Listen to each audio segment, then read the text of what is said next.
안녕하세요. 알고리즘 투자자이자 퀀트 금융 데이터 사이언티스트 라일라입니다. 오늘은 S&P 500 지수가 0.27%, 나스닥은 0.09% 상승하면서 또다시 사상 최고치로 마감했습니다. 트럼프 대통령은 8월 1일부터 브라질산 수입 제품에 대해 50% 관세를 부과한다고 밝혔으며 다른 나라에 대한 관세 부과도 언급했지만 시장은 관세에 대해서 더 이상 심각하게 받아들이지 않는 모습입니다. 오늘은 섹터별로 약간 크게 하락한 분야들이 있었는데 해당 섹터의 주식을 보유하고 계시다면 리스크 관리에 유의하시는 게 좋을 것 같습니다. 현재 지수는 상승하지만 물밑에서는 섹터 로테이션이 천천히 진행되고 있기 때문에 장기적 관점에서는 보유 전략이 유효하겠지만 단기적으로 일부 수익 실현을 하고 싶으신 분들은 수익 실현 후 더 강한 섹터에 자금을 옮기는 게 나쁘지 않아 보입니다. 오늘도 시장의 방향성을 살펴보겠습니다. 먼저 나스닥 10분 차트를 보시면 장 초반에 급격한 매도세가 있었고 이후 자금이 다시 유입되면서 장을 마무리한 것으로 보입니다. 중간중간 섹터 로테이션이 계속 진행되는 걸 보면 강한 섹터로는 자금이 유입되고 그동안 많이 올랐던 섹터에서는 자금이 이탈한 것으로 해석됩니다. S&P 500 지수는 또다시 사상 최고치를 경신하며 마감했습니다. 이제는 천장이 뚫려 있는 상황이기 때문에 매물대가 존재하지 않고 어디까지 오를지 알 수 없는 구간입니다. 이런 구간에서는 상승 흐름을 즐기되 항상 리스크 관리를 병행하는 것이 중요해 보입니다. 나스닥 지수는 0.09% 상승하며 전일 대비 큰 차이는 없지만 상승세를 이어가고 있습니다. 역시나 상승을 즐기되 리스크 관리가 중요합니다. 러셀 2000 지수는 0.51% 상승하며 소형주가 상대적으로 더 강한 모습을 보여줬습니다. 그렇다고 해도 저는 여전히 대형주 위주로 포트폴리오를 구성하면서 실적이 좋은 중소형주에 천천히 비중을 늘리는 것이 가장 바람직하다고 생각합니다. 10년물 국채 금리는 오늘 0.09% 상승하면서 큰 변동 없이 횡보 흐름을 이어가고 있습니다. 금 역시 4월 이후로 약 3개월간 횡보를 이어가고 있으며 현재는 이동평균선들이 수렴하면서 향후 방향을 모색하는 모습입니다. 비트코인은 오늘 다시 한번 정고점을 돌파하며 상승했고 강한 거래량이 동반된 점이 긍정적입니다.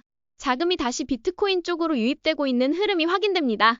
오늘 가장 많이 오른 섹터는 항공 섹터입니다. 특히 델타항공의 좋은 실적 발표 덕분에 항공기 ETF가 큰 폭으로 상승했으며 항공기 관련 주식들이 전반적으로 강세를 보였습니다. 공포 탐욕 지수는 여전히 극단적인 탐욕 구간에 머물고 있습니다. 현재는 단기적으로 과매수 상태라고 볼 수 있으며 이럴 때일수록 주도주 중 확신이 덜 가는 종목이나 신뢰하지 않는 기업의 주식을 일부 매도해 현금 비중을 확보하는 것도 하나의 전략입니다. 2025년 7월 10일 기준 주요 지수들은 단기, 중기, 장기 모두 상승 추세를 유지하고 있습니다. 따라서 여전히 주식 비중을 크게 유지하는 것이 유효하지만 섹터 로테이션이 물밑에서 진행되고 있다는 점을 감안하면 수시로 비중을 조절해 나가는 것이 바람직해 보입니다.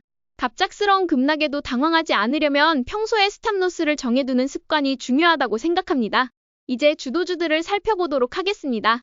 주식의 왕, AI의 왕 엔비디아는 오늘도 0.75% 상승했습니다.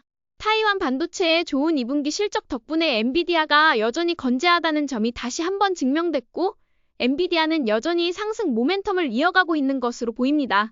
팔란티어는 마이너스 0.44% 하락하며 마감했지만 여전히 상승 추세 안에서 단기 횡보를 이어가는 모습으로 큰 변화는 없어 보입니다. 클라우드 리더 마이크로소프트는 오늘 약간 하락했지만 어제 큰 폭의 상승 이후 비슷한 수준을 유지하고 있기 때문에 여전히 나쁘지 않아 보이며 보유의 관점이 적절해 보입니다. 모빌리티 리더 테슬라는 오늘 4% 가까이 상승했지만 현재 차트상으로는 추세가 무너진 상태이기 때문에 명확한 방향성을 파악하기는 어려워 보입니다. 이럴 때일수록 급락시 분할 매수로 접근하는 전략이 매우 적절해 보입니다. 핀테크 리더 로빈후드는 오늘 약 4% 상승했습니다. 최근 일주일간 횡보세를 보이며 타이트한 가격대를 형성하고 있고 시장이 화랑을 보이고 있다는 것은 곧 많은 투자자들이 로빈후드를 통해 거래하고 있다는 뜻이기도 합니다. 그렇다면 로빈후드는 2분기, 3분기 실적 모두 좋을 가능성이 높다고 판단됩니다. AI 에너지 리더 G 버너브는 오늘 0.67% 상승했습니다. 최근 변동성이 심해지고 있기 때문에 굳이 지금 건드리기보다는 보유 관점에서 실적을 계속 지켜보는 것이 중요해 보입니다. 반도체 리더 브로드컴은 오늘 1% 정도 하락했지만 최근 일주일 내내 비슷한 가격 흐름을 보여주고 있습니다. 여전히 보유의 관점이 유효하며 상승을 즐기는 것이 좋아 보입니다. AMD는 눌림목 구간에서의 매수 전략이 유효했으며 오늘 4% 가까이 급등하며 좋은 흐름을 보여줬습니다. 이를 통해 반도체 전반이 여전히 강한 상승 흐름을 유지하고 있다는 점을 확인할 수 있습니다. AI 인프라 리더 오라클은 오늘 거의 가격 변동이 없었습니다. 이전 돌파 이후 다시 한번 횡보 구간을 거치고 있다고 볼 수 있으며 보유의 관점이 적절해 보입니다. 사이버보안 리더 크라우드 스트라이크는 오늘 처음으로 21일 이동평균선을 완전히 하향 돌파하며 마감했습니다. 최근 과도한 상승 이후 오늘 큰 하락이 나오면서 변동성이 심화될 것으로 예상됩니다. 이럴 때는 리스크 관리를 철저히 하거나 일부 물량을 줄이는 것도 나쁘지 않아 보입니다. AI 인프라 리더 크리로 테크놀로지는 오늘 장 초반 큰 폭의 하락이 있었지만 이후 많은 자금이 유입되면서 최종적으로는 0.3% 하락으로 마감했습니다. 많은 투자자들이 주목하고 있는 종목인 만큼 향후에도 상승 여력이 있다고 판단됩니다. 오늘도 QQQ 주간 차트를 보며 마무리하겠습니다. 현재 상승 추세는 11주째 이어지고 있습니다. 이번 주는 잠시 쉬어가는 구간으로 볼 수 있고 지수는 오르는데도 불구하고 성장주들 가운데서는 큰 하락이 나오는 경우가 많기 때문에 성장주 투자자분들은 각별히 주의가 필요합니다. 지금은 기회가 오면 매수를 고려할 수 있지만 큰 금액을 한 번에 투입하기엔 부담스러운 장세입니다. 시장을 긍정적으로 보되 리스크 관리가 우선인 시점이라 할 수 있습니다. 주도주들은 3개월에서 6개월 동안 횡보하는 경우도 많기 때문에 이런 구간을 버티기 어려운 분들이라면 돌파 시점에 다시 들어온다는 생각으로 지금부터 일부 분할 매도를 하는 것도 하나의 전략입니다.